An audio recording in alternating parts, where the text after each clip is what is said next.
professeur à Dauphine en management, plus spécifiquement en management de l'innovation. Il y a un an, jour pour jour, on inaugurait le musée du management dans sa version installée en permanence. Avant, il était depuis 2018 éphémère et nomade.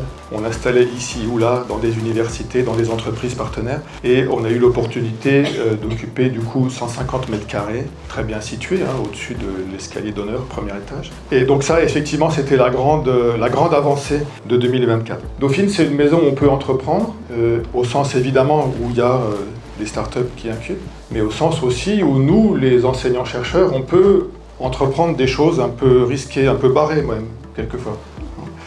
Donc il y a une culture pour ça à Dauphine et il y a les outils.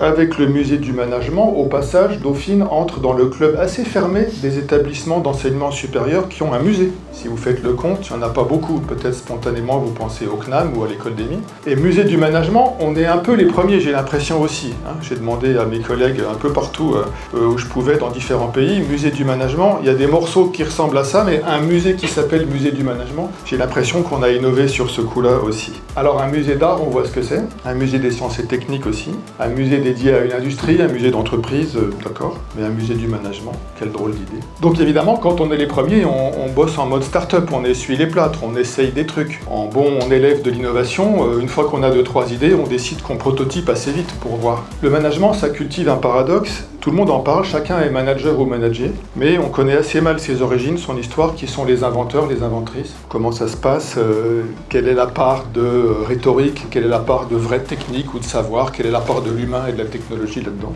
Et donc les gens qui visitent le musée, finalement, ça permet une forme de synthèse intéressante. D'un autre côté, on voulait un musée avec des objets, on voulait pas juste un musée d'idées. Alors il y a une star au musée, c'est la pointeuse à cadran Alexander Day. 1888 le brevet, 1912 ce modèle-là. On a une deuxième star au musée.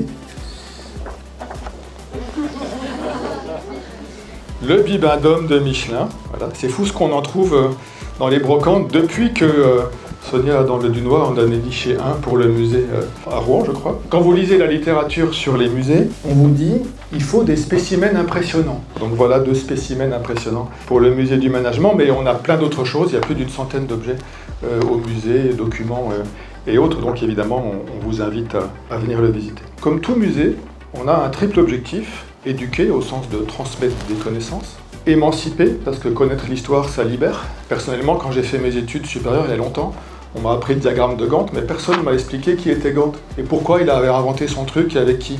C'est dommage, parce que si vous le savez, d'abord c'est intéressant, ensuite vous vous libérez d'un stock de contraintes inconscientes, et troisièmement, ça vous aide à inventer les diagrammes de Gantt du futur, en quelque sorte. Donc en fait, vous avez, pour ce musée comme pour d'autres, une vocation, une mission d'éducation, d'émancipation, mais aussi d'invention. On est en train de réfléchir à une façon que le musée serve comme un élément d'une sorte de design studio pour faire du management à projeter cette fois-ci dans un futur plus ou moins proche, et ça a été rappelé, les enjeux des transitions sont tels que de toute façon, ce ne sera pas du luxe. Donc on a fonctionné en mode start-up avec le soutien du cercle de l'innovation, donc de la Fondation, avec un gros soutien aussi à partir du moment où on avait ce projet de s'installer à demeure à Dauphine, de la gouvernance, parce que 150 mètres carrés, c'est encore plus dur que d'avoir un poste, et puis aussi le soutien des services centraux de Dauphine, l'immobilier, enfin peinture, l'électricité, etc. Et puis du laboratoire DRM aussi, bien évidemment. Petit bilan pour terminer, presque 400 visiteurs sur des visites grand public, plus de 1000 étudiants de Dauphine, licence, master, doctorat professionnel. On a fait passer les 600 étudiants de l'UE d'HEG, Histoire des entreprises et de la gestion, au musée avec la vingtaine de chargés de TD concernés. 10 visites sur mesure pour des entreprises et institutions. Donc ça c'est un format un peu différent, 2 heures, avec une partie de débat qu'on peut organiser à la demande. En termes de rayonnement, beaucoup de communication sur le musée, c'est un actif pour une université qui attire les journalistes, les médias, voilà, les uns et les autres. L'équipe musée, c'est pas que moi, c'est moi-même, Sébastien Damart, Sonia dans le Dunois, Stéphanie Pitoun notamment, et plus particulièrement aussi quelques partenaires du cercle qui se sont personnellement investis dans la réflexion, le prototypage, la recherche d'objets. Et vous citiez l'expo à Citéco, c'est une jolie aventure.